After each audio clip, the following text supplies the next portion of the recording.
Definisi hukum, topik kelima, pengantar ilmu hukum. Disediakan oleh channel Global Tutorial, sebuah channel untuk semua mahasiswa Indonesia dan masyarakat umum. Menurut L.J. van Apeldoorn dalam bukunya yang berjudul Inleiding tot de Studie van het Nederlandse Recht, tidak mungkin mendefinisikan suatu hukum karena sangat sulit dalam pelaksanaannya. Hukum yang didefinisikan tersebut sama dengan kenyataannya. Immanuel Kant juga pernah menulis, Nog suchen die juristen eine definition zu ihrem begrip von Recht, artinya, masih juga para sarjana hukum mencari-cari suatu definisi tentang hukum. Ucapan tersebut sampai sekarang masih berlaku. Namun setiap pembatasan tentang hukum yang diperoleh, belum pernah memberikan kepuasan. Sesungguhnya ucapan Kant hingga kini masih berlaku. Sebab telah banyak benar sarjana hukum mencari suatu batasan tentang hukum, namun setiap pembatasan tentang hukum yang diperoleh, belum pernah memberikan kepuasan. Van Apeldoorn juga mengatakan tentang pengertian hukum dalam kesulitannya pernah mengatakan bahwa, definisi hukum sangat sulit dibuat karena tidak mungkin untuk mengadakan yang sesuai dengan kenyataan. L.J. van Apeldoorn dalam bukunya yang berjudul Inleiding tot de Studie van het Nederlandse Recht yang diterjemahkan oleh Utarit Sadino ke dalam bahasa Indonesia dengan nama Pengantar Ilmu Hukum mengemukakan bahwa hukum terdapat di seluruh dunia, di mana terdapat suatu masyarakat manusia. Selanjutnya, Apeldoorn menyebutkan bahwa barang siapa hendak mengenal sebuah gunung, maka ia melihat sendiri gunung itu. Demikian pula barang siapa ingin mengenal hukum, ia pun harus melihatnya juga. Tetapi, jika ingin melihat hukum kita selalu berhadapan dengan suatu kesulitan. Gunung itu nampak, tapi hukum itu tidak nampak oleh kasat mata. Hukum itu ada bila ada yang melanggarnya, yaitu jika berhadapan dengan polisi, jaksa dan hakim. Meskipun hukum itu tidak dapat dilihat, sangat penting bagi kehidupan masyarakat karena hukum itu mengatur hubungan antara anggota masyarakat itu dengan masyarakatnya. Hukum itu mengatur hubungan antara individu dengan masyarakat juga. Ikis mengemukakan bahwa disebabkan hukum tidak dapat ditangkap oleh pancaindera, maka adalah sulit untuk membuat suatu definisi tentang hukum yang dapat memuaskan orang pada umumnya. Sebab mengapa hukum itu sulit diberikan definisi yang tepat? Ialah karena hukum itu mempunyai segi dan bentuk yang sangat banyak, sehingga tak mungkin tercakup keseluruhan segi dan bentuk hukum itu di dalam suatu definisi. Seperti bekas guru besar Universiteit van Indonesia W.L.G. Lemaire dalam bukunya, Het Recht in Indonesia, mengemukakan bahwa banyaknya segi dan luasnya isi hukum itu tidak memungkinkan perumusan hukum dalam suatu definisi tentang apakah sebenarnya hukum itu. Selanjutnya, W.L.G. Lemaire berkata bahwa hukum itu sulit untuk diberikan definisi yang sesuai karena hukum itu mempunyai segi dan bentuk yang sangat banyak serta luasnya isi hukum, sehingga tak memungkinkan cakupan tersebut terangkum semua dalam suatu definisi yang tepat. Dalam pengertian hukum yang dikatakan para ahli atau pakar mengatakan bahwa pengertian hukum itu tidaklah mudah untuk didefinisikan karena banyak anggapan para ahli di dunia ini dan Indonesia dalam mendefinisikan pengertian hukum. Oleh karena itu pengertian hukum itu bukanlah perkara mudah sehingga perlu kita melihat pendapat-pendapat para ahli. Pengertian hukum sulit untuk didefinisikan karena kompleks dan beragamannya sudut pandang yang mau dikaji. Selanjutnya, Ahmad Ali menjelaskan bahwa beberapa juris telah membuat definisi hukum berdasarkan aliran atau paham yang dianutnya sebagai berikut. 1. Paham hukum alam, A. Aristoteles menyatakan bahwa hukum adalah sesuatu yang berbeda daripada sekedar mengatur dan mengekspresikan bentuk dari konstitusi dan hukum berfungsi untuk mengatur tingkah laku para hakim dan putusannya di pengadilan untuk menjatuhkan hukuman terhadap pelanggar. B. Grotius menyatakan bahwa hukum adalah peraturan tentang tindakan moral yang menjamin keadilan pada peraturan hukum tentang kemerdekaan. 2. Paham antropologi, A. Menurut Shapera, hukum adalah setiap aturan tingkah laku yang mungkin diselenggarakan oleh pengadilan. B. Menurut Paul Bohannan, hukum merupakan himpunan kewajiban yang telah dilembagakan kembali dalam pranata hukum. C. Menurut Pospisil, hukum adalah aturan-aturan tingkah laku yang dibuat menjadi kewajiban melalui sanksi-sanksi yang dijatuhkan terhadap setiap pelanggaran dan kejahatan melalui suatu otoritas pengendalian. 3. Paham historis. A. Menurut Karl von Savigny, hukum adalah aturan yang terbentuk melalui kebiasaan dan perasaan kerakyatan, yaitu melalui pengoperasian kekuasaan secara diam-diam. Hukum berakar pada sejarah manusia, dihidupkan oleh kesadaran, keyakinan, dan kebiasaan warga masyarakat. B. Menurut Marxis, hukum adalah suatu pencerminan dari hubungan umum ekonomis dalam masyarakat suatu tahap perkembangan tertentu. 4. Paham positivis dan dogmatis. A. John Austin melihat hukum sebagai seperangkat perintah, baik langsung maupun tidak langsung dari pihak yang berkuasa kepada masyarakat, yang merupakan masyarakat politik yang independen.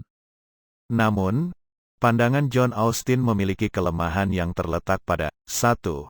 Hukum dilihat semata-mata sebagai kaidah bersangsi yang dibuat dan diberlakukan oleh negara, padahal di dalam kenyataannya kaidah tersebut belum tentu berlaku.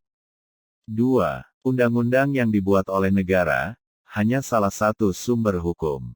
3. Hanya warga masyarakat yang dilihat sebagai subjek hukum, padahal dalam kenyataannya dikenal pula adanya hukum tata negara, hukum administrasi negara, dan sebagainya. B. Menurut Hans Kelsen, hukum adalah suatu perintah terhadap tingkah laku manusia. Hukum adalah kaidah primer yang menetapkan sanksi-sanksi. C. Menurut Paul Schouten, hukum adalah suatu petunjuk tentang apa yang layak dilakukan dan apa yang tidak layak untuk dilakukan yang bersifat perintah. D. Menurut Van Kan, hukum adalah keseluruhan aturan hidup yang bersifat memaksa untuk melindungi kepentingan manusia di dalam masyarakat. 5. Paham sosiologis. A. Menurut Roscoe Pound, hukum dibedakan dalam dua arti. 1. Hukum dalam arti sebagai tata hukum, mempunyai pokok bahasan. A. Hubungan antara manusia dengan individu lainnya. B. Tingkah laku para individu yang mempengaruhi individu lainnya. 2. Hukum dalam arti kumpulan dasar-dasar kewenangan dari putusan-putusan pengadilan dan tindakan administratif. Pandangan Roscoe Pound tergolong dalam aliran sosiologis dan realis. B. Menurut Eugene Ehrlich, hukum adalah sesuatu yang berkaitan dengan fungsi kemasyarakatan dan memandang sumber hukum hanya dari legal history and jurisprudence dan living law. C. Menurut Bellevoet, hukum adalah kaidah hukum yang berlaku di suatu masyarakat yang mengatur tata tertib masyarakat, dan didasarkan atas kekuasaan yang ada di dalam masyarakat itu. 6. Paham realis. A. Menurut Holmes, hukum adalah apa yang dikerjakan dan diputuskan oleh pengadilan. B. Menurut Llewellyn, hukum adalah apa yang diputuskan oleh seorang hakim tentang suatu persengketaan, adalah hukum itu sendiri. C. Menurut Salmon, hukum adalah kumpulan asas-asas yang diakui dan diterapkan oleh negara di dalam pengadilan. Selain itu terdapat definisi atau pengertian hukum menurut para sarjana hukum lain seperti di bawah ini. 1. Menurut E. M. Meyers dalam bukunya, De Algemene Begriffen van het Burgerlijk Recht, hukum ialah semua aturan yang mengandung pertimbangan kesusilaan, ditujukan kepada tingkah laku manusia dalam masyarakat, dan menjadi pedoman bagi penguasa negara dalam melaksanakan tugasnya. 2. Menurut Leon Duguid, hukum adalah aturan tingkah laku anggota masyarakat, aturan yang daya penggunaannya pada saat tertentu diindahkan oleh suatu masyarakat sebagai jaminan dari kepentingan bersama dan yang pelanggaran terhadapnya akan menimbulkan reaksi bersama terhadap pelakunya. 3. Menurut Utrecht, hukum adalah himpunan peraturan-peraturan atau perintah-perintah dan larangan-larangan yang mengurus tata tertib suatu masyarakat dan karena itu harus ditaati oleh masyarakat itu.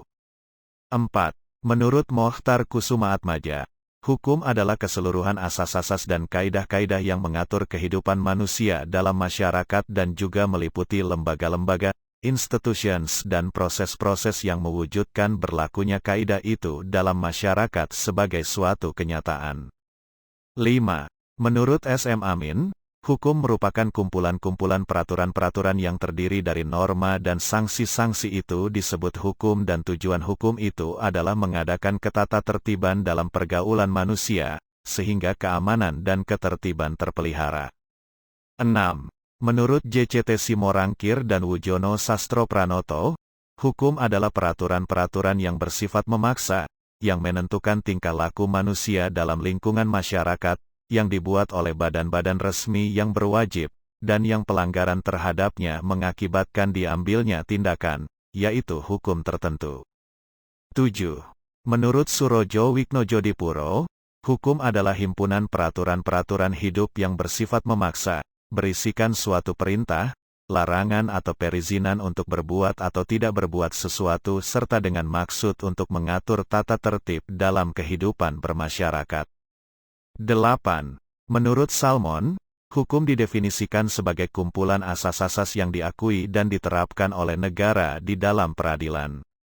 Dengan perkataan lain, hukum terdiri dari aturan-aturan yang diakui dan dilaksanakan pada pengadilan. 9. Menurut Sacipto Raharjo, hukum adalah karya manusia berupa norma-norma yang berisikan petunjuk-petunjuk tingkah laku. Hukum merupakan pencerminan dari kehendak manusia tentang bagaimana seharusnya masyarakat dibina dan kemana harus diarahkan. Oleh karena itu, pertama-tama, hukum mengandung rekaman dari ide-ide yang dipilih oleh masyarakat tempat hukum diciptakan. Ide-ide tersebut berupa ide mengenai keadilan. 10. Menurut Lili Rasjidi, hukum bukan sekedar merupakan norma melainkan juga institusi. 11. Menurut Sudikno Mertokusumo, hukum adalah keseluruhan kumpulan peraturan-peraturan atau kaidah-kaidah dalam suatu kehidupan bersama, keseluruhan peraturan tentang tingkah laku yang berlaku dalam suatu kehidupan bersama, yang dapat dipaksakan pelaksanaannya dengan suatu sanksi. 12. Menurut Van Vollenhoven, hukum adalah suatu gejala dalam pergaulan hidup yang bergejolak terus-menerus dalam keadaan bentur-membentur tanpa henti-hentinya dengan gejala lainnya. Kesulitan mendefinisikan hukum sebagaimana digambarkan oleh pendapat para ahli tersebut, ditegaskan kembali oleh Ahmad Ali bahwa hukum memang pada hakikatnya adalah sesuatu yang abstrak, meskipun dalam manifestasinya bisa berwujud konkret. Olehnya itu pertanyaan tentang apakah hukum, senantiasa merupakan pertanyaan yang jawabannya tidak mungkin satu. Dengan lain perkataan, persepsi orang tentang hukum itu beraneka ragam, tergantung dari sudut mana mereka memandangnya. Immanuel Kant berpendapat tentang hukum bahwa tidak seorang yuris pun yang mampu membuat satu definisi hukum yang tepat. C.S.T. Kansil mengemukakan bahwa, sesungguhnya lah apabila kita meneliti benar-benar, akan sulitlah bagi kita untuk memberi definisi tentang hukum. Para sarjana hukum sendiri belum dapat merumuskan suatu definisi hukum yang memuaskan semua pihak. Demikian pula pada perkembangan sejarah kehidupan umat manusia menyebabkan senantiasa pula terjadi perubahan tentang hukum dari masa ke masa. Sebelum manusia mengenal undang-undang, hukum tentu saja identik dengan kebiasaan atau tradisi yang menjadi pedoman hidup mereka. Ketika undang-undang sedemikian diagungkan keberadaannya dan kemampuannya, muncul pandangan yang mengidentikan hukum sebagai undang-undang, lalu pada masyarakat religius, hukum diidentikan sebagai hukum Tuhan atau hukum agama. Ketika masyarakat tiba pada tahap perkembangan di mana peradilan sangat difungsikan, orang lantas mengidentifikasikan hukum sebagai segala sesuatu yang berhubungan dengan pengadilan. Disinilah berawal kesulitan bahkan mungkin kemustahilan untuk membuat satu definisi hukum yang dapat diterima oleh semua kalangan. Penyebab kesulitan lain untuk mendefinisikan hukum selain sifatnya yang abstrak tadi, adalah juga cakupan hal yang diatur oleh hukum luas sekali. Secara normatif dan dogmatik dapat dikatakan bahwa hukum mengatur hampir seluruh segi kehidupan manusia, mulai dari sebelum manusia lahir sampai dengan sesudah manusia meninggal. Namun di dalam kenyataannya, tidak semua segi kehidupan diatur dan harus diselesaikan oleh hukum. Ada hal-hal tertentu yang di dalam kenyataannya tidak membutuhkan campur tangan hukum. Alasan lain yang menjadi kesulitan pendefinisian hukum dikemukakan oleh Ahmad Ali dengan mengutip pendapat Patton yang menyatakan bahwa, terlepas dari penyebab intern yaitu kekabstrakan hukum dan keinginan hukum untuk mengatur hampir seluruh kehidupan manusia, maka kesulitan pendefinisian juga bisa timbul dari faktor ekstern hukum, yaitu faktor bahasa sendiri. Jangankan hukum yang memang abstrak, bahkan sesuatu yang konkret pun sering sulit untuk didefinisikan dengan hanya satu definisi. Hambatan atau kesulitan pendefinisian hukum karena faktor bahasa tersebut bertitik tolak pada adanya istilah-istilah yang dipergunakan yang tidak mempunyai pengertian yang sama dalam konteks penggunaannya. Mungkin ada istilah yang dipergunakan dalam artinya yang sempit, mungkin pula ternyata sebaliknya. Ahmad Ali juga sempat mengangkat pandangan L.B. Curzon tentang kesulitan pendefinisian ini dengan mengemukakan pandangannya bahwa, mengenai yang dimaksud Curzon dengan perbedaan arti suatu kata dalam istilah hukum dan dalam bahasa sehari-hari, dapat penulis berikan contoh antara lain pengertian hewan menurut bahasa sehari-hari adalah semua jenis binatang, baik binatang ternak ataupun bukan.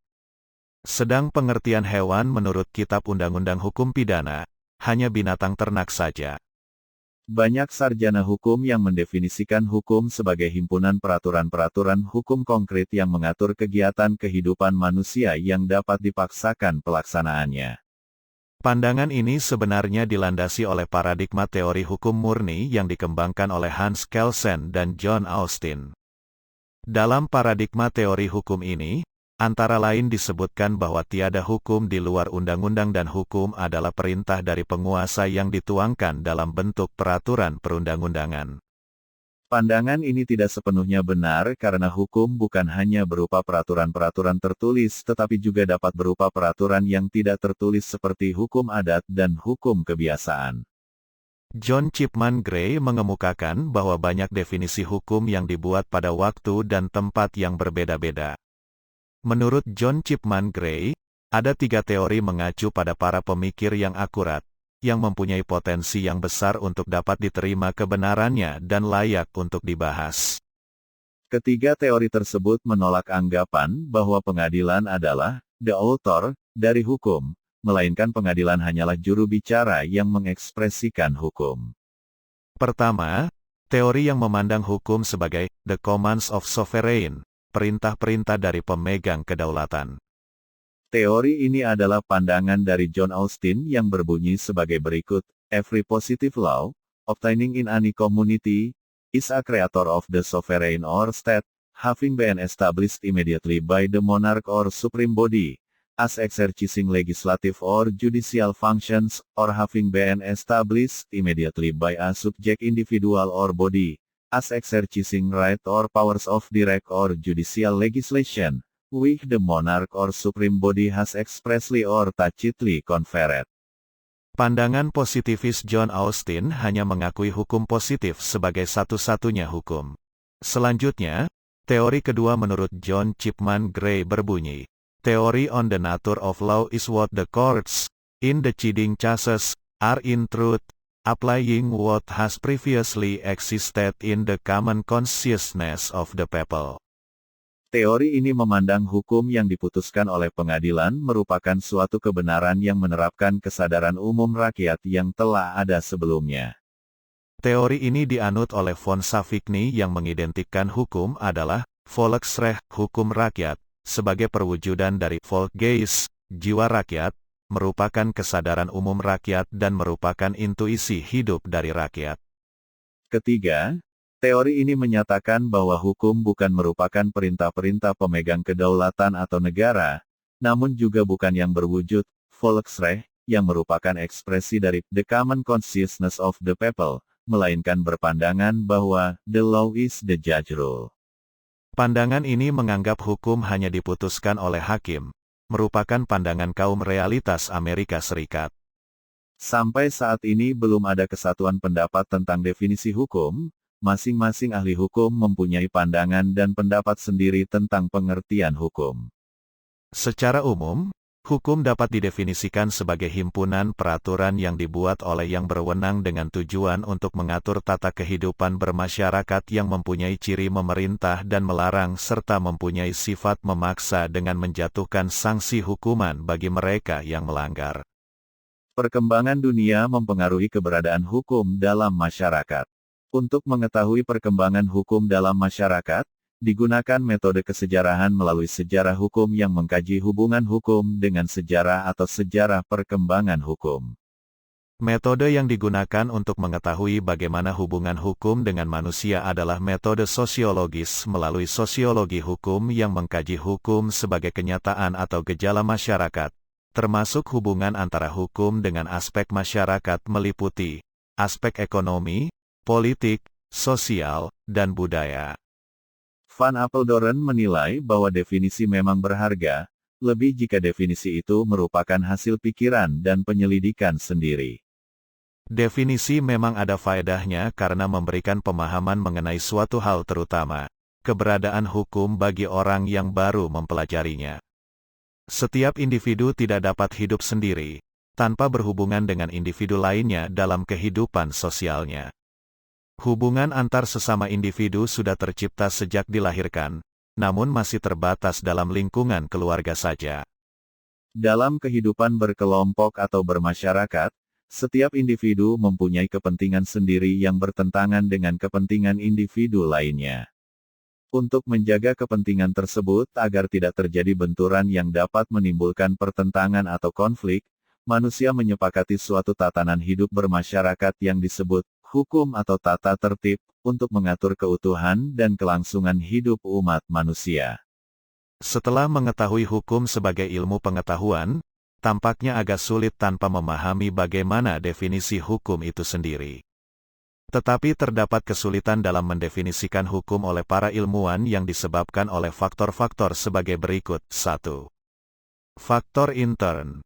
Faktor intern adalah hal-hal atau kondisi-kondisi yang terdapat dalam lingkup hukum sebagai berikut. A. Hukum itu bersifat abstrak. Hukum memiliki sifat yang abstrak dalam melaksanakannya dapat berwujud konkret, seperti mekanisme peradilan dan pelaksanaan putusan hakim.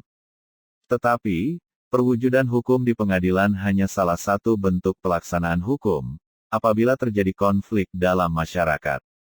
Hukum itu jauh lebih luas dan sifatnya abstrak dibandingkan dengan proses peradilan dan hukum tertulis. B.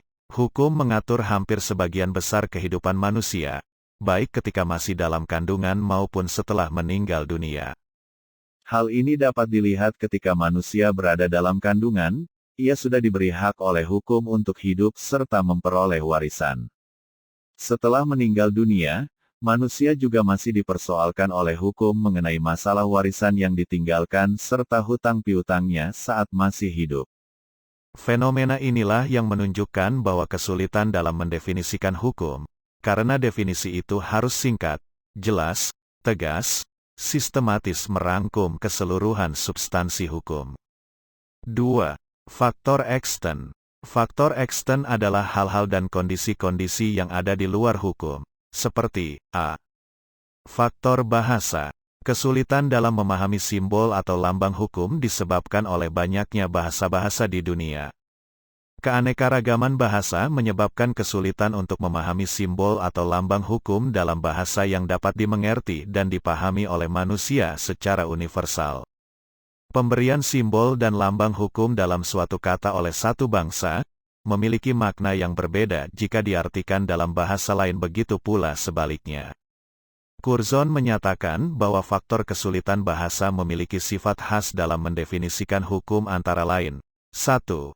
Penggunaan kata-kata yang sangat dibatasi. 2. Penggunaan kata-kata dalam konteks yang sangat spesifik. 3. Kecenderungan setiap orang untuk memberi arti yang berbeda terhadap suatu hal. 4. Sejarah perubahan dalam konteks hukum itu sendiri. B. Belum adanya kesepakatan para ilmuwan bahasa. Para ilmuwan hukum belum sepakat menetapkan rumusan definisi hukum karena dipengaruhi oleh sudut pandang masing-masing. Sarjana hukum yang melihat hukum dari aspek pidana akan berbeda rumusannya dengan sarjana hukum yang melihat dari aspek perdata.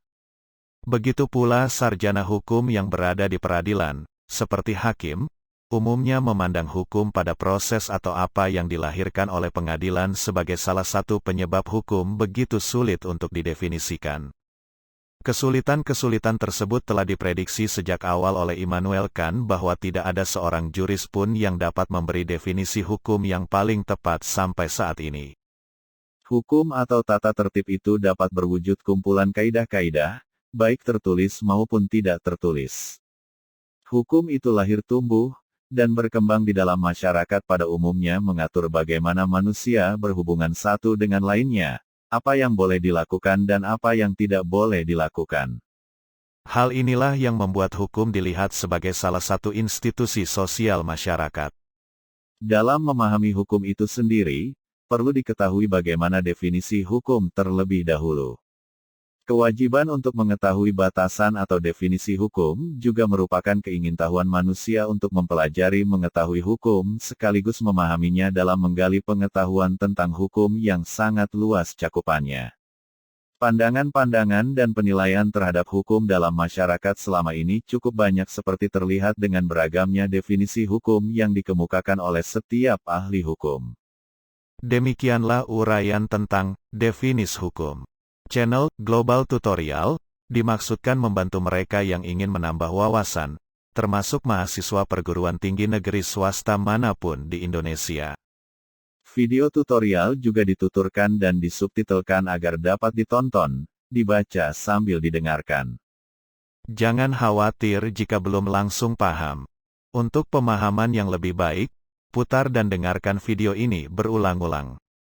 Selamat mengikuti. Subscribe dan like, agar Anda mendapatkan update tutorial lainnya.